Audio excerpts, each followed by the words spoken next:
Evening and welcome back to Cam in Focus Weekly. This is now the third episode. Uh, third episode? Yep.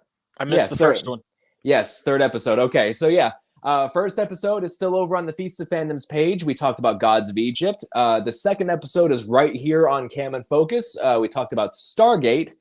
Definitely a very fun movie. It was my first time seeing it, and I know it's one of Dave's all-time favorites. And speaking of Dave, I do have him here with me today. You might know him from MCU Mondays and the Cantina Happy Hour every Thursday. So, Dave, how are you tonight?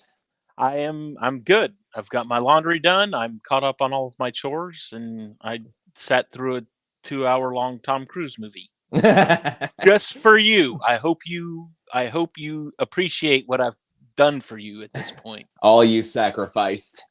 Yes. Well, I certainly do appreciate it. Yeah, and I honestly had a good time revisiting this movie. The last time that I saw it was actually back when it was still in theaters, and I was too young to really understand what I was seeing at the time. It came out in 2008, and so at that time I was 15, 16, somewhere around there. So I was expecting a shoot 'em up, You were big you budget. wanted you wanted Inglorious Bastards, not Operation Exactly. Valkyrie. Inglorious Bastards, or Saving Private Ryan, or something that is very very shooty. But what I got instead was a very quiet and subdued kind of World War II drama, really, and that's pretty much what it was. And I assume that this was your first time seeing it, Dave. What did you think of it? Um, I thought it was good. Surprisingly, again, I'm not the hugest fan of Tom Cruise. I think the supporting cast carried him well, though.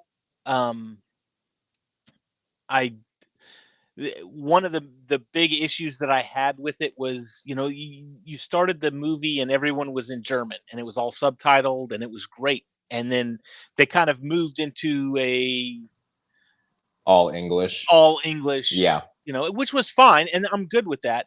But when you do an all English and you've got everyone speaking with an English accent, like a proper British accent, except for Yes. Tom Cruise, who's speaking in this. I mean, sometimes he was speaking in a British accent. He was Kevin Costnering his accent, where sometimes it was British, but for the most part it was like SoCal. Right, So, right. but Yeah, other than I was a little disappointed by that too, especially revisiting the movie. When I was younger, I didn't really care because yay, English, I don't need subtitles. But when it started off and Tom Cruise is speaking German as he's writing in his diary, I'm like, oh, Tom Cruise is speaking pretty convincing German, and then it transitioned into English. I was like, no. you know what, and I think it would have been fine too, even if he had a slight German accent, or Yes. even had a linguist there to assist him to really nail the character home, basically. Sure, sure. So, Well, Well, so, speaking of that supporting cast, I mean, yeah, we had some pretty big names for the time in there. We had Bill Nighy, mhm. he's one of his most well-known roles is Davy Jones in the Pirates of the Caribbean movies. We also had Tom Wilkinson, who I mean, I haven't seen him in a whole lot of things lately, but I mean, one of his more prominent roles is Carmine Falcone in Batman Begins.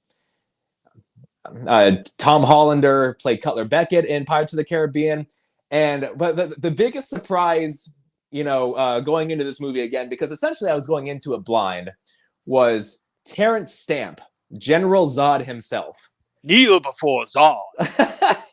Now, granted, he didn't get a whole lot of screen time, but Terrence Stamp is Terrence Stamp. When he's on screen, you're paying attention. And it's Terrence Stamp. He was Zod. He was also Chancellor Valorum. If you want to go to the Star Wars route, he was in Sure. Episode 1, Chancellor Valorum. So, one of the big ones I liked, and I didn't even realize he was in it, was and he's not like a huge star, but he's always been one of my favorites. Was Kenneth Branagh was in it, Yes. and he's for those that don't know, a he is a Shakespeare nut. to say the least. He did a version of Much Ado About Nothing, which I loved because I was in that play in high school, and that movie actually came out. And Keanu Reeves doing Shakespeare, Much Ado About Nothing with Kenneth Branagh, Kenneth Branagh, Denzel Washington, Michael Keaton. You had a whole lot of.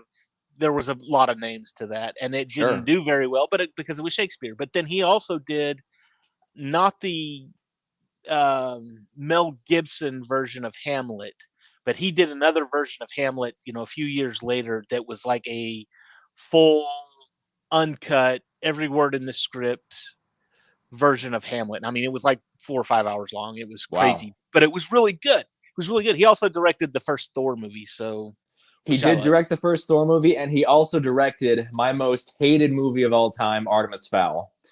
Oh, I'm sorry. No. I mean, every director has a few, bad notches on their belt, and it's fine. I don't fault the man. I'm sure there was a lot of studio interference. I mean, it's Disney. What do you expect? But I mean, I can't ignore I can't ignore that fact. I mean, Artemis Fowl is my most absolute hated movie, but you live and you learn, I guess. Oh, he was also in which one? He's in one of the Harry Potter movies, Chamber of Second one. Secrets, the second Yep. one. Yes, Yep. he was. Yeah. Gilderoy Lockhart. That's the guy. Yep. Yes. And it's. I was looking at him, and I'm looking at him like, where have I seen him before? Because I don't know his face all that well outside of that Harry Potter movie. And I'm looking at him like, where have I seen him before? That little mole he has on his cheek. I'm like, that is so familiar. Who is it? And then I looked on IMDb and I saw that it was him, and I was like, oh, okay, but no, damn it. I like him. He's been in a lot of stuff that I've seen, and like I said, he's not a very, and especially now, he's not like, oh my gosh, I know exactly who that is kind of kind of actor. He's very much, but he's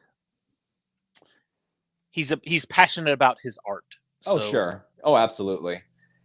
And when you look at especially who specifically worked on this movie, you have Bryan Singer, who directed the film. He directed several of the X-Men movies, namely 1 and 2, Days of Future Past, and Apocalypse.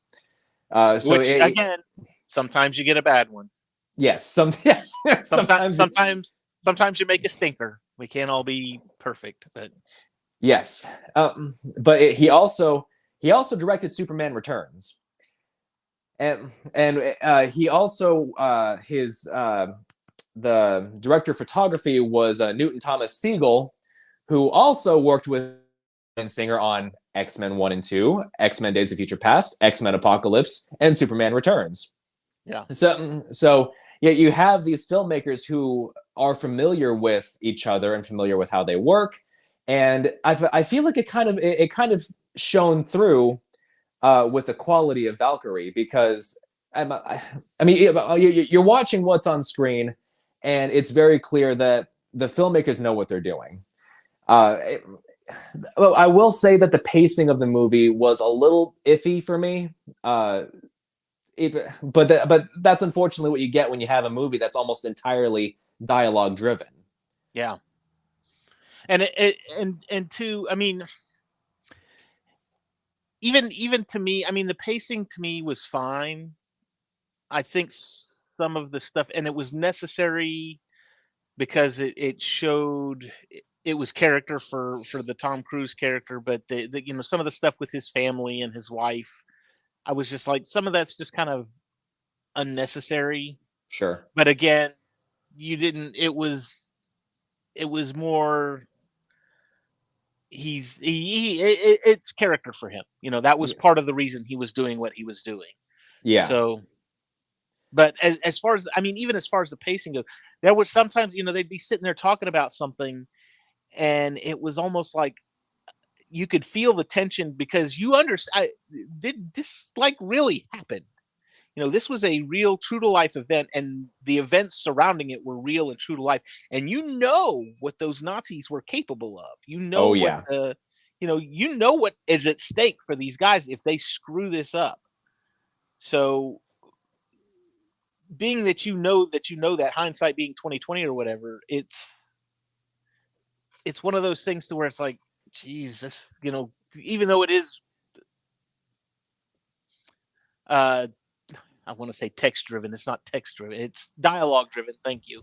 Yeah. It's still, there's still a lot of tension there. So There certainly is, and they do a lot with establishing tension too. It's like I think his name's uh, T- Thomas Campbell, something Campbell. I forget his name, but the writer who's most well known for writing books about story structure. Thomas Campbell. Okay. It's one of those principles of building suspense and tension where, if characters are sitting around a table and there's a bomb under the table and it just goes off, yeah, it's startling, but there's no tension or suspense there. But when you have these characters sitting around a table and they know that a bomb is under the table, or a bomb is under the table and it could go off at any time, that's tension.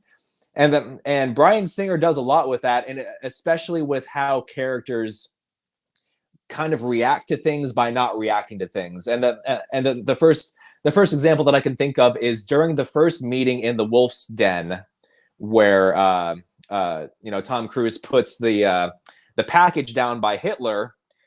But I mean, his eyes are darting down at it. His partner's eyes are kind of darting down at it. And then a few minutes later, when everybody gets it to leave and the package is gone, I was like, "Oh no!" Yeah.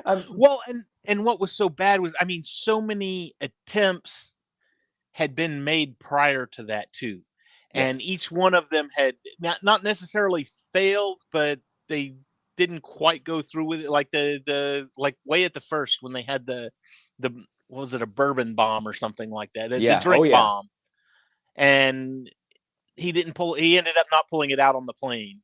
And then we have to get it back because we know what this is. And then you've got the one guy who's like, oh, this guy knows what it is. He's on to him, but he's not big enough to do anything about it just yet. So Right.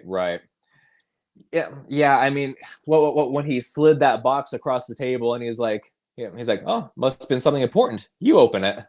Yeah. I mean, just the look on his face. Things like that. It's just little moments like that where you know that at any second things could go south. It's so riveting to me. And two, just that's part of the tension too, because you're looking at it going, okay, how's he going to get out of this? Yes.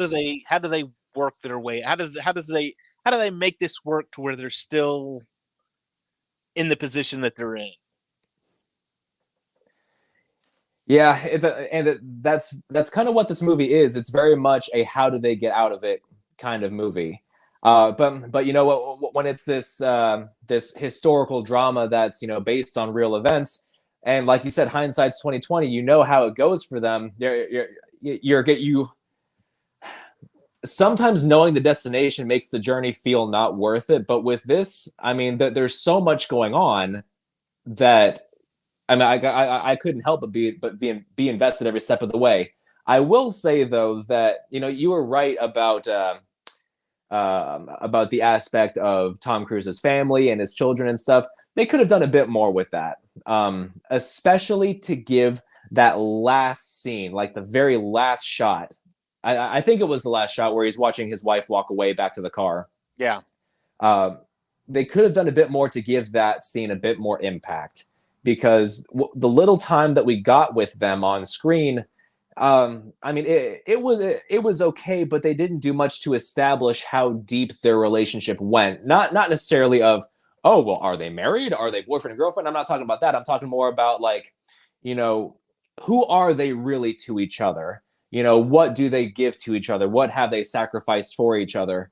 I feel like maybe one more 2 or 3 minute scene with them, kind of waxing philosophical about their lives, I think could have done a whole lot for that last scene of the movie.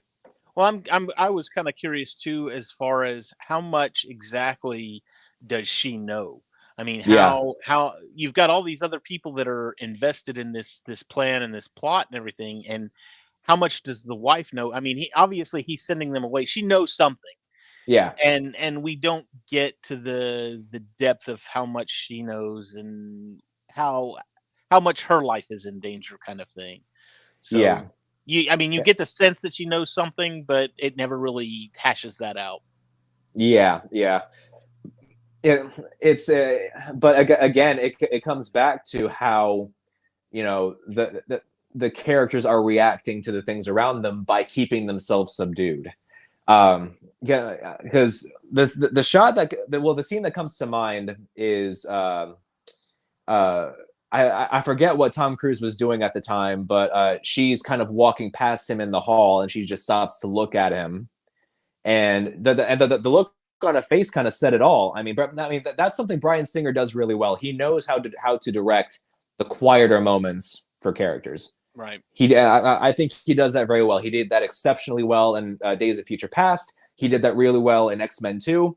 And Superman Returns too, is, if I remember correctly. And now, granted, I haven't seen that movie probably since oh god, I think my junior year of high school, because 2006 was when I saw it last. How about that? I think that was when it came out. Yeah. But I mean, still, it's those moments where you can kind of read into what a character's thinking just based on the look on their face. There's very minimal exposition as far as what are we as an audience supposed to be feeling? What are we as an audience supposed to be thinking? When a character or an actor can just portray that with a look, I mean, that right there, I feel is so much more poignant, because you can infer so much more beyond what's specifically shown to you. Right. And it's things like that make me think, yeah, she does know. She might not know what's going on, but she knows her husband is involved in some shit. Yeah. So now the first scene of the movie was something that kind of stood out to me, as far as not necessarily what to expect, but more what not to expect. Because this movie doesn't really have any, big, shoot 'em up action sequences. It doesn't have any, one right there at the very end. Right. when they're trying to get the Terrence Stamp character out of the whatever the building. Yeah. And they've got the SS coming in after them.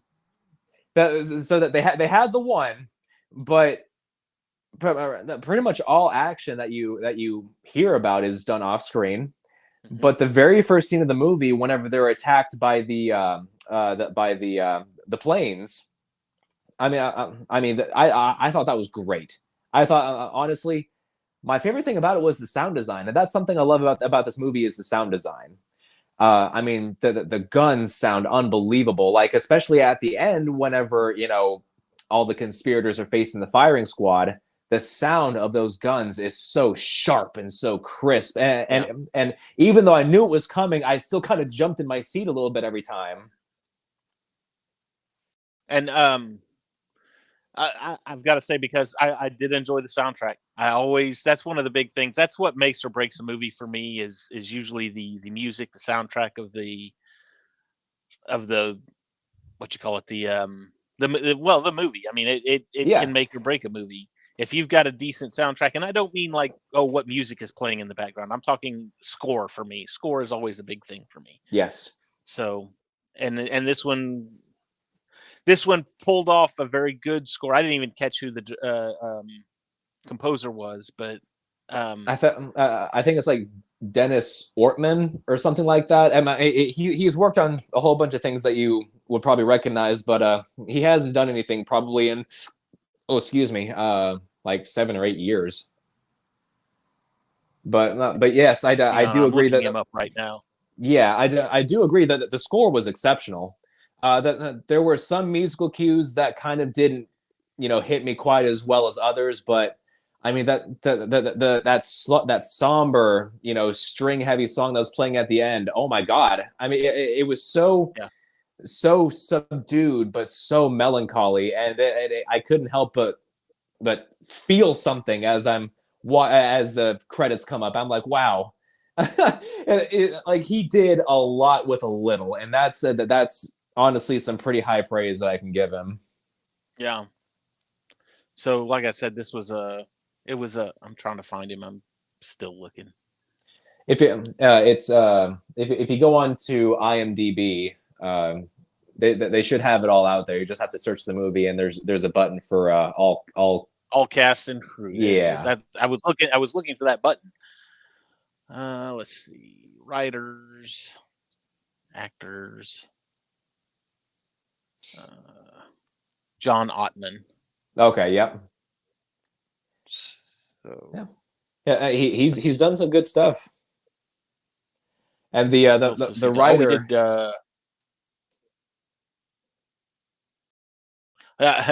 He did Days of Future Past. How about that? There's another X-Men tie-in. Yeah, I mean, these people all work together, and it shows. But the chief writer, the guy who wrote the screenplay, Chris McQuarrie, if you look at his credits, he, like, almost everything he does is with Tom Cruise. Yeah, he's done all the Mission Impossible movies. He did Edge of Tomorrow. I mean, this guy and Tom Cruise are like, peanut butter and jelly. You can't have one without the other. Oh, yeah. Let's see. So, longtime friend of Bryan Singer. They've worked together on The Usual Suspects, Apt Pupil, X2, Superman Returns, Valkyrie, and also he did the first two Fantastic Four movies too that I was looking at. So okay, yeah, he's all over the place. Which I don't know if you've seen. I didn't even realize he had done that Bryan Singer had done Apt Pupil. Again, great movie, awesome movie. Ian McKellen was in that, and what's that turkey's name from Friends? David Schwimmer was in that. Awesome movie. If you haven't seen it, go see it. It's great. Again, another Nazi movie. So, I don't know what it is. I love World War II movies. Well, this one's completely different though. This one's based on a Stephen King. So Stephen King wrote a book of 4 short stories. It was called it's like A Man for All Seasons or something. And the 3 of the 4 short stories have been turned into movies. You had Shawshank Redemption was in that novel. Stand By Me was in that novel. And then Apt Pupil was in that novel. And basically what it is it's this kid he lives in this neighborhood and he befriends this really old guy that lives across the street, and he helps him mow his lawn and all this other stuff. And it turns out that he was like a Nazi, and like a high up Nazi at one of the camps. And basically he's teaching this kid all about it. It's really weird, but it's really good. So go watch it. It's great. Yeah, well, it's not often that you come across a movie that, a World War II movie that really does a lot to humanize the Germans. Yeah. Because people think back to World War II and they think of the Nazis as, cruel, heartless people that delighted in gassing the Jews and whatnot. I was just following orders. That was right. That's the standard. I was just following orders. Right. But it's so much more nuanced than that, because I mean, yeah, the Nazis did bad things, but they were still people, and I mean, and there are people who were fighting for the country, and they did what they thought was right. Yeah, what needed to be done. Yeah, exactly. And it's funny, a movie that portrays that, and granted, a much more lighthearted way. I don't know if you've seen it. It's Jojo Rabbit. Have not seen it. So that movie is directed by Taika Waititi. Before he got his hands on Love and Thunder, thank God. But I mean, it has a lot of that, Taika Waititi style of humor, but definitely a bit more unhinged because he doesn't have Marvel breathing down his neck for it. But the movie centers around this little boy who is a fanatical Hitler supporter. Okay. I mean, the movie opens up with him practicing a Hitler speech in the mirror.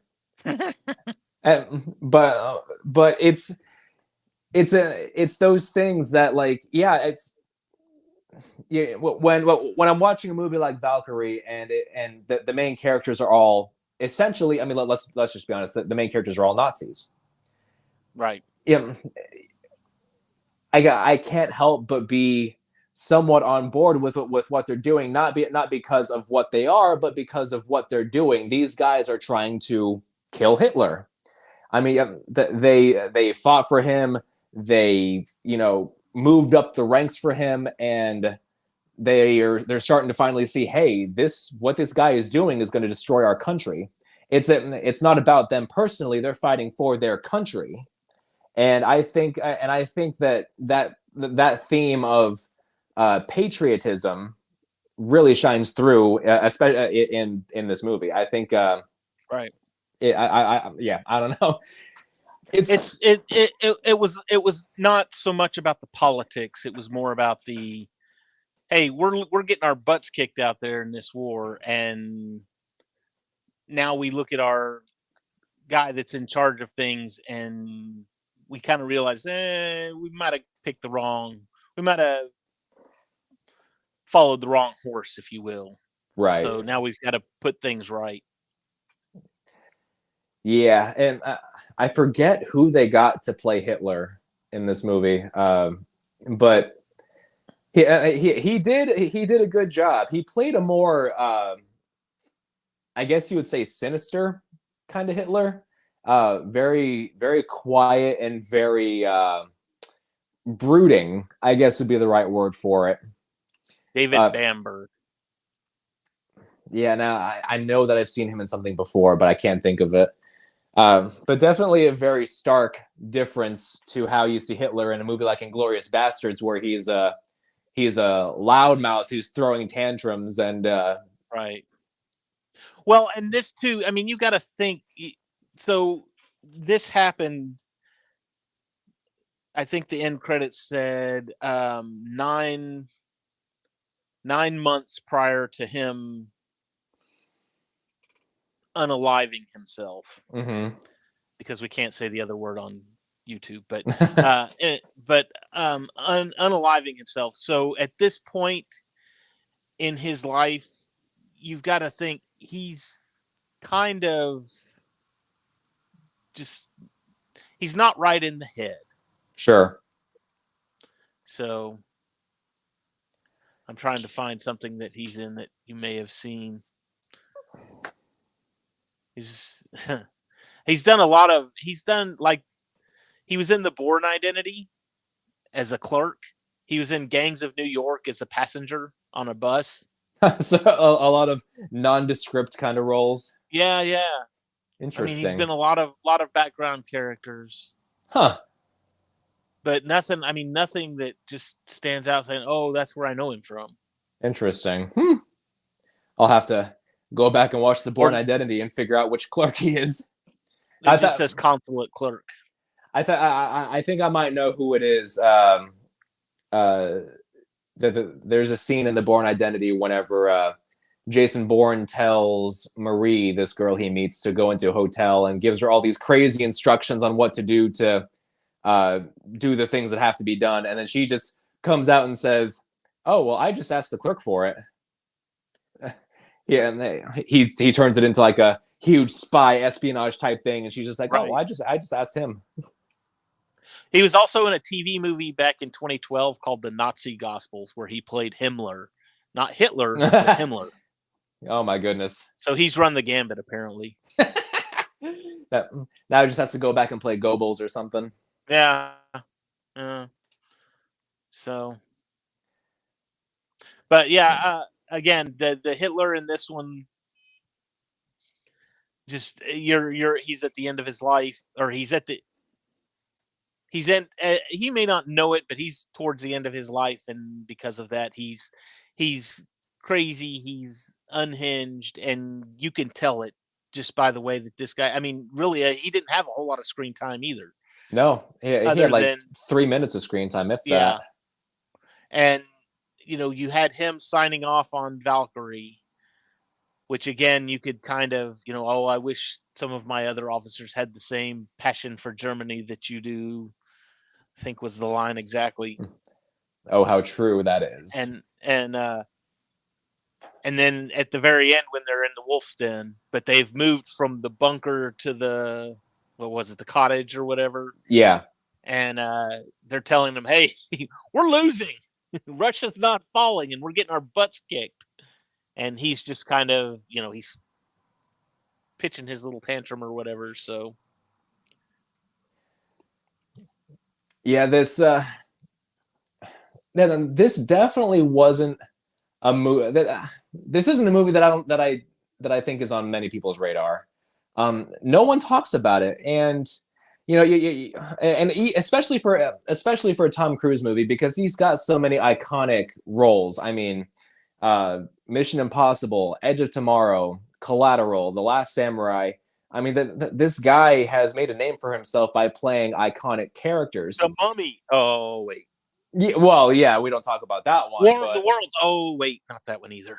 I kind of liked War of the Worlds. I didn't think it was that bad. Okay. Although I will say, my favorite shot in War of the Worlds, I mean, because the movie itself is fairly mediocre, except for the that first big scene where the tripods are attacking the town. I thought that scene was great. But my favorite shot in the movie is when Tom Cruise is in the shack, and he's looking out at a tripod that's bringing a guy down to the ground and stabs in the back with this little probe thing. It's just a shot of his face from here up going, huh? Yeah. I forget who directed that movie, but I would have loved to have been a fly on the wall for him telling Tom Cruise, okay, just look at it like Scooby-Doo seeing a Scooby snack.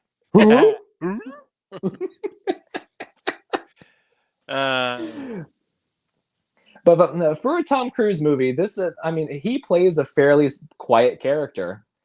He doesn't have his usual Tom Cruise freak out type moments. I mean, he's kind of like Nicolas Cage in the fact that he usually has at least one scene in his movies where he's super loud and boisterous.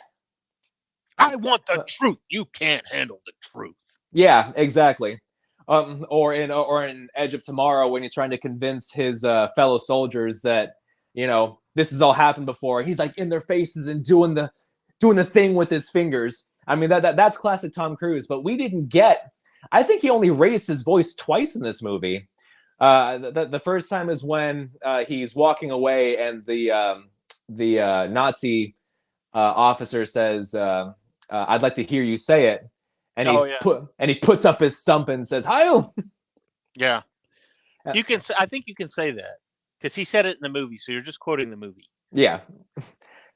And then the only other time that I can think of is at the very end, whenever he's about to get executed, and he screams, "Long live sacred Germany!" There was one other one though, and that was right after the bomb went off, and he landed in the plane, and he called what's his name, and he was like, "It's been 3 hours. Why haven't you done anything yet?"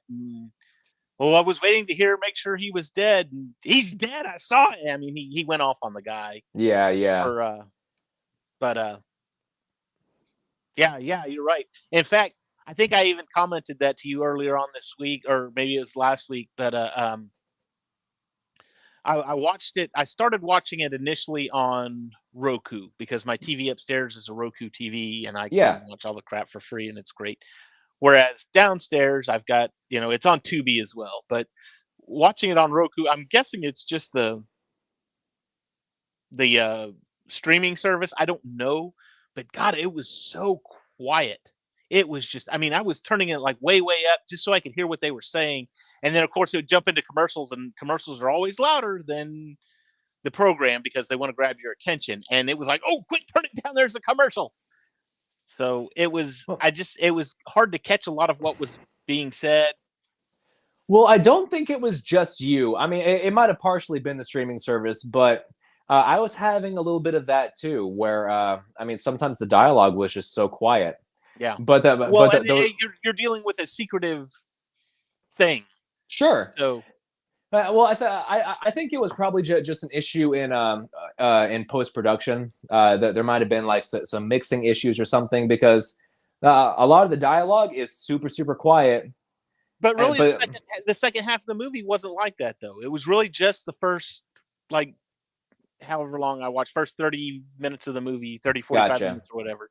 Because, like I said, once I got downstairs and I'm watching it on Tubi, I'm like, oh, okay, I can hear everything. I'm fine now. Everything's good.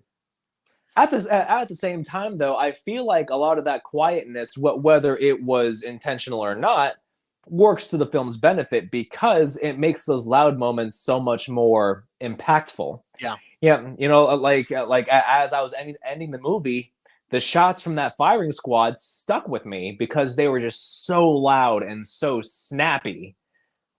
And I mean that it overtook everything else around Right. it, and or in the beginning, the sound of those planes coming in and shooting their machine guns down on the German soldiers. I mean that the sound design I thought was fantastic. It's just sometimes some of that dialogue could have been leveled out just a little bit better. I agree. But that's okay. Yeah, There has never been a perfect movie. There's always got to be something to complain about in every movie that there is. So of course. even I'm if a, it's nitty gritty, like, oh well, the sound in the first 30 minutes was kind of crummy. yeah. Well, I'll do my best to make sure I have a whole big list of things to complain about when I watch The Last Starfighter. Never, you will never. That's almost a perfect movie. So That'll be not next Sunday, but the Sunday after. So, any closing thoughts, Dave? I know that I made you sit through a Tom Cruise movie, so I apologize for that. But I hope that I was at least a pleasant experience for you for the most part. it was. I enjoy historical dramas like this. Um, I especially enjoy them when they are based on actual events. Actual things that happened. Like you talk about Inglorious Bastards, and I'm like, well, Yes that and no. yes and no. But Yeah. this, I mean, this was actually something that happened, and it's a drama. Schindler's List, again, something along that lines. I'll watch. War movies, I'm not a big fan of, just because I've been there. But again, this was a war movie without war in it. Right. It was something that was happening in the background. And you knew it was there, but it wasn't glorified or personified. So it was just, it was happening in the background, and you knew it was going on. This is what's happening at the front. Right. Right. Oh, sound. One other one was really good when they were at their house and he was there with their kids and they were being bombed, and they were all in the basement, and you heard the bombs going off, but it was just flickering the lights and everything. Oh yeah. While Ride of the Valkyries was playing on the And it was skipping the record yes. when the bomb was, that was yeah, so good. really good, really good. I mean, when you're watching a movie and bombs are dropping, you want to see the explosions. You want to see people running for their lives. You want to see dust and debris flying everywhere. But no, it stayed focused just on them and the sounds of those bombings. Good. It was at most the T-Rex stomping around. Yes. It's like the thunder in the background kind of thing. Really cool. And somehow it makes it that much scarier by not seeing it. Yeah, because exactly. I mean it's like the saying goes, what could be scarier than your own imagination? Yep. Exactly. I love that. I mean, I wasn't even thinking of bringing that up until you said it. I mean, that again. I was like, oh, that was really good. Yeah. Well, I mean, as far as I go, I mean, I definitely enjoyed this movie. Much more so now that I'm older and I can appreciate a more nuanced script, a more serious movie. I found myself really enthralled by it, with the dialogue and the drama and the whole conspiracy element. I thought was really well handled. So I'm glad that I was able to revisit this one, and I'm glad that you took the journey with me. It was enjoyable. Will I watch it again? Probably not. Maybe. Probably not, because Tom Cruise. Sure. But it was not a horrible movie. That's good. Well, and coming from you for a Tom Cruise movie, I'd say that's some pretty high praise. Yeah, there you go. So. All right. Well, I feel like we both have the same shameless plugs here. You've got MCU Mondays tomorrow. Thursday, we've got the Cantina Happy Hour. We'll be covering episode 4, I believe, of Skeleton Crew. And I'm digging Skeleton Crew. I'm kind of invested. I didn't think I would be. It's been a lot of fun. I'm pleasantly surprised. Monday we're talking about Craven. All three of us, well, at least 2 of us have seen Craven at this point. Gotcha. And I think Andrew's going tomorrow morning. So yeah. that's gonna be fun. We'll just let's say this. I enjoyed Valkyrie more than I liked Craven. How about that? just a sneak preview. Oh boy. Yeah. Now, okay, how about this then? Aaron Taylor Johnson over Tom Cruise, but Valkyrie over Craven. Okay, I'll buy that. We'll do that. I'll buy that. We'll do that. So. Also, we're doing our live builds every day until the 24th for the Lego Star Wars Advent Calendar over on Feast of Fandoms. So in order to catch those, you can go watch them anytime. But to catch me live, you've got to go like and subscribe and all that kind of fun stuff. Oh, of course. Yes. Feast of Fandoms. Well, we are slowly growing. Well, we're gaining some traction. I think we're up to, I think 80 subscribers or something like that. Something like that. But anyways, thank you everybody for joining us on today's episode of Cam and Focus Weekly. Next Sunday at 9 p.m. Eastern Standard Time, we will be covering Underworld with Kate Beckinsale, another Bill Nighy movie, where he plays one of the vampire overlords. But that movie came out at the height of Matrix popularity, so of course it's all it's all guns and leather. Yeah. Black leather with the sunglasses and everything. Yes, exactly. Super edgy. Yeah. But that'll be next week here on Cam and Focus. Thank you everybody for joining us, and thank you Dave for talking with me about Valkyrie. Had a lot of fun. We will see y'all. Pleasure. We will see y'all next week.